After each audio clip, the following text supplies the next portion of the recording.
Uma das últimas vezes que eu tive problema com crente, foi com um pastor. Pastor Cis, ele na época era presbítero. Eu abri um salão, eu abri uma área somente para atender político, porque vinha muito prefeito da cidade vizinha, vinha muito vereador fazer trabalho de bruxaria para poder ganhar mandato. Então eu abri um centro somente para atender os políticos. E esse centro era lá em Prazeres. Eu comecei a receber vários políticos. Os primeiros 3 meses, tudo estava correndo bem. Quando de repente uma pizzaria fechou bem pertinho do centro e colocou placa de aluguel. Ali a igreja alugou. Entrou ali uma igreja Assembleia de Deus. Veio um monte de gente para lá. E eu não sabia o problema que tinha a igreja. Quando a igreja abriu, todo o meu trabalho forte era na sexta-feira. O trabalho da igreja também era na sexta-feira. Eles começaram a fazer trabalho na sexta-feira e o trabalho deles começaram a atrapalhar o meu. A partir da sexta-feira os guias não baixavam no meu terreiro. Eu comecei a estranhar. Primeira sexta, segunda sexta, o primeiro mês, o segundo mês. Aquilo eu fiquei sem saber o que acontecia, porque os guias não baixavam mais no terreiro. Peguei e liguei para a Pita do Barão, lá no Codó do Maranhão, o macumbeiro mais poderoso do Maranhão. Liguei para ele e contei a situação a ele. E disse para mim, olha, na região aí, tem alguma igreja evangélica? Eu disse, olha, igreja não tem. Tem um salão aqui, que era uma pizzaria, e agora tem um monte de crente lá. E disse, esses crentes se reúnem no dia do seu trabalho? Eu disse, olha, o meu trabalho aqui é na sexta-feira, e a reunião deles também é na sexta-feira. Ele disse, o problema está aí. Eu disse, como assim? Ele disse, quando esses crentes se reúnem, o Deus dele manda seres celestiais proteger o bairro. O bairro fica fechado por seres celestiais. Os guias, a entidade, não conseguem penetrar aí aonde eles estão fazendo reunião. Não dá para entrar lá. Você tem que conversar com o dono da igreja, para que ele mude o dia de trabalho dele, para que não atrapalhe o seu. Eu fui conversar. Me vesti, coloquei a bata, coloquei a corrente e fui lá. Eu sabia que as pessoas tinham medo quando eu estava vestido de Pai de Santo. Quando eu cheguei lá com a correntona, bati, chegou um rapaz para me atender. Eu disse, moço, eu gostaria de falar com o dono dessa igreja. Quem é o dono daí? Ele disse, o dono? O dono é Jesus.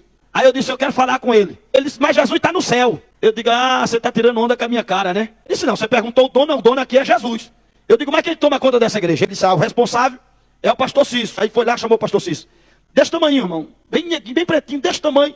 Ai, bravo. Não tinha medo de gigante não tinha medo de demônio. Nenhum tipo ele tinha medo. Bem magrinho. Chegou lá. Ele puxava assim, andava todo no estilo. Aí quando chegou lá para me cumprimentar, eu olhei para ele. Eu disse a ele, o senhor que é o dono dessa igreja? Ele disse, não, o dono aqui é Deus. Aí eu olhei, eu digo, o senhor está com brincadeira comigo? Esse aí disse que é Jesus. E o senhor vem dizer que é Deus? Ele disse, é um dono só. O que é que o senhor quer? Eu digo, mas cadê o dono daí? Ele disse, o dono é Deus, meu filho. Aí eu disse, o senhor é o quê? Ele disse, eu sou o responsável pela igreja. Eu digo, é o senhor que resolve tudo aqui? Ele disse, é. Eu digo, então, estou com um problema muito sério com o senhor. Isso o que é? Eu digo, você está vendo aquela placa ali? Ele disse, estou. O senhor sabe o que é aquilo? Ele disse, um centro. Eu digo, eu estou ali há muito tempo. O senhor chegou agora e o seu trabalho está atrapalhando o meu trabalho.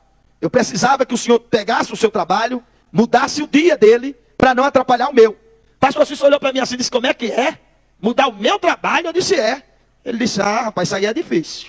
Olhou para mim e disse, você já viu um provérbio que diz que os incomodados é que se mude? Irmão, ele era um tampinho de nada. Eu olhei para a cara dele assim, mas me deu vontade de eu dar um soco nele. Aí eu olhei para ele e disse, é o quê? Ele disse, é. Os incomodados é que se mude. Eu olhei para ele e disse, então tá bom. Se o senhor não tirar, não mudar seu culto daqui, seu negócio, sua reunião daqui, durante 15 dias, vou fazer macumba para você. Você vai ficar o couro e o osso. Você vai ficar bem magrinho, não vai morrer não. Depois eu... Aí ele disse, é mesmo?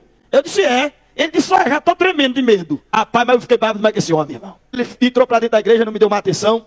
Eu fiquei revoltado. Chamei os macumbeiros e comecei a fazer macumba. Pum macumba em cima do Cício. Pum macumba. Quando foi no domingo de manhã, eu peguei 5 cadáveres. Levei para uma mata chamada Mata de Lobo. Abri ele, tirei o couro do cadáver. E aquilo ali dentro do pacto da magia. No momento que o corpo do cadáver fosse secando, ele ia emagrecendo com a doença de secar mesmo. Ficar doente e seco. E ali... eu fiz o trabalho, tirei a pele do corpo e deixei lá. E tome macumba 15 dias. O cadáver já estava tudo seco já. Eu digo, ele deve ter morrido, não vi mais ele. Passou 20 dias, não vi. Passou um mês, não vi. Eu com o mesmo problema e nada de ver ele. Eu ficava lá de cima do centro para ver se via ele e não vi. Aí fui fazer um trabalho na cachoeira. Quando eu fui fazer o trabalho na cachoeira, ele veio um monte de crente, tudo vestido de branco. Ele estava vindo de um batismo que eles fizeram lá no lago. Quando vem tudo de branco, vem neguinho na frente andando que nem ele. Só que o neguinho estava bem gordinho. Aí veio assim, aí eu parei. E fiquei olhando, digo, será que é ele? Aí fiquei olhando direitinho, aí ele vem, todo animado, andando. Aí quando chega pertinho de mim, ele, Vizinho! Eu olhei e disse, mas não é que é ele mesmo? Isso, olha, rapaz, essa tua macumba é boa demais, rapaz. Eu aumentei 5 quilos. Foi-se embora, irmão, mas eu brabo, aí os outros macumbeiros perguntando o que é que ele estava dizendo. Eu digo, sei lá o que é que ele queria dizer. Aí, irmão, eu vi que não tinha jeito de mexer com ele. Eu fui conversar com ele numa boa.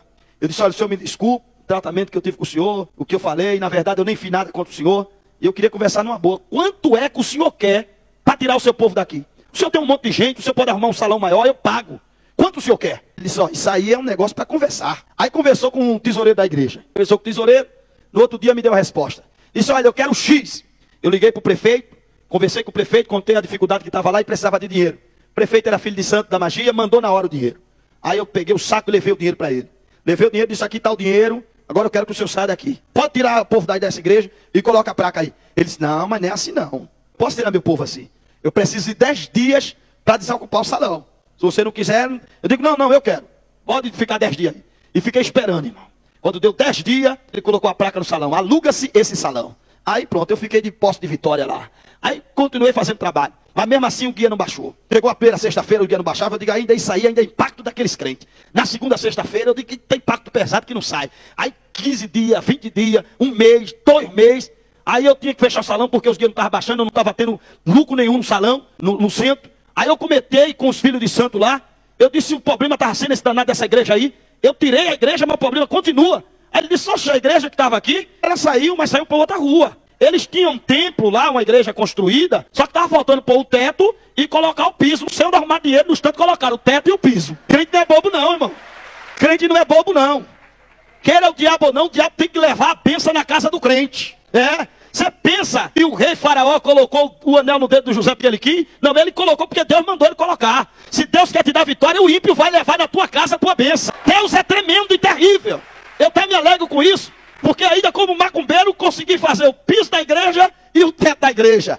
Deus é tremendo, irmão. Aquilo me deixou tão doido da vida, só que eu não contava para os outros países, senão eles iam tirar a zombaria de mim. Eu fiquei revoltado, eu digo, tem alguma coisa acontecendo, tem alguma coisa nesses crentes. Eu não sabia, irmão, que o que tem nos crentes é mais poderoso do que o que estava comigo. Eu estava com a legião de demônio, mas os crentes têm o Espírito de Deus que é mais poderoso.